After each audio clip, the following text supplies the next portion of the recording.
আলাইকুম। আমি অনেক চিন্তা ভাবনা করে দেখলাম জীবনের সার্থকতা কোথায়।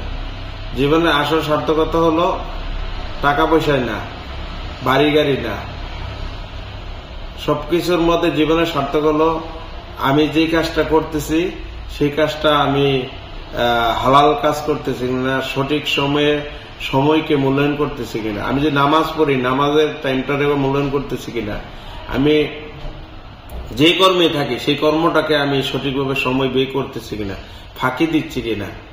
আমরা আসলে অপরাধ মনে করি যে অপরাধের একটা জগৎকে আমরা মনে করি যে ওইটাই অপরাধ। আসলে আপনার কাজের ফাঁকিটা, সময়ের ফাঁকিটাও একটা অপরাধ।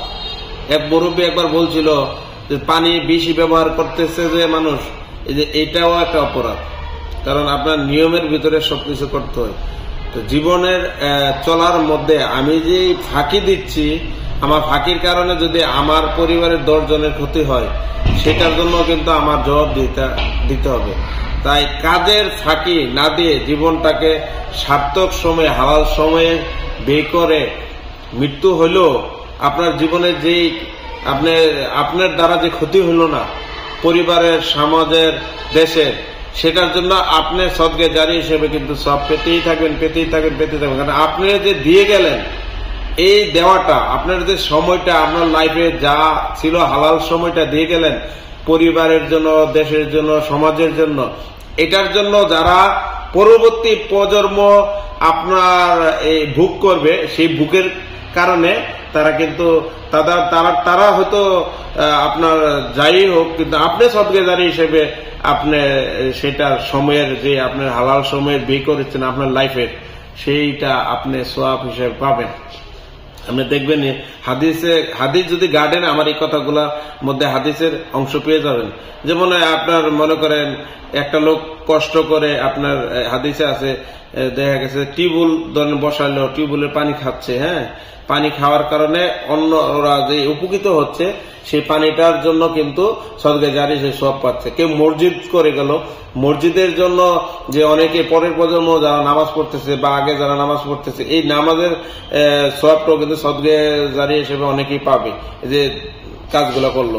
তেমনি জীবনের আপনার হালাল সময়টা আপনার জীবনে অতিবাহিত করলেন পরিবারের জন্য, সমাজের জন্য, বাড়ির জন্য, দেশের জন্য, সবার জন্য। এই জীবনের এই হালাল সময়টা আপনি যদি ফাঁকি না দিয়ে করেন, সেটা সারা জনম আপনি এটা সওয়াব পেতে থাকবেন মারা যাওয়ার পরে। তাই আপনি হালালভাবে কাজ করুন, কাজের ফাঁকি না দিয়ে কাজকে, যে কাজটা করেন হালাল কাজ যদি হয় সেটাকে পারফেক্টলি, আপনার যে ঘুমের টাইমটা এবং অন্যান্য কাজগুলো আছে এর ফাঁকে যে সময়টা পান সেই সময়টাকে হালালভাবে কাজে লাগান। আপনার হালাল সময়ের কারণে আপনার পরিবারের বা আত্মীয় স্বজনের বা কারোই যদি উপকার লাগে, সেই উপকারটার জন্য আপনি মঙ্গলকামী দলের অন্তর্ভুক্ত হবেন। তাই আমরা কাজকে সম্মানের সাথে গ্রহণ করি, এবং আপনি যে কাজটা করলেন কাজের জন্য যদি আপনি বেনিফিটেড চান সাথে সাথেই, তাহলে কিন্তু আপনি বেনিফিটেড পেয়ে গেলেন। আপনার ভবিষ্যতের জন্য কিন্তু কবরের জন্য কিছুই পেলেন না। আপনি ধরেন অনেক পরিশ্রম করছেন, গিয়ে আপনি মনে করেন যে বউ, জি, পুত বা আত্মীয় স্বজন সবার সাথে রাগারাগি করলেন, আমি করছি, সে করছি, এই করছি, সে করছি। আপনার ব্যবহারটাও সুন্দর করতে হবে।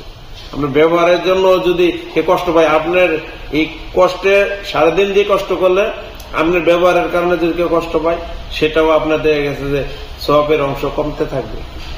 তো জানি না আপনারা হয়তো দর্শকবৃন্দ যারা কোন ভাবে নেন, আমার হয়তো একটু উপলব্ধির থেকে কথাটা বললাম যে এখন সমাজ, পরিবেশ, মানুষ কাজের ফাঁকে প্রচুর দেয়। কাজকে তারা আপনার ফাঁকির মাধ্যমে চলে গেছে। ফাঁকিটা কিন্তু একটা অপরাধ এবং একটা গুনাহের কাজ। তাই আমরা কাজকে সম্মানের সাথে গ্রহণ করি, কাজকে ফাঁকি না দিই। আপনার কর্মই আপনাকে সওয়াব এনে দিবে। আসসালামু আলাইকুম।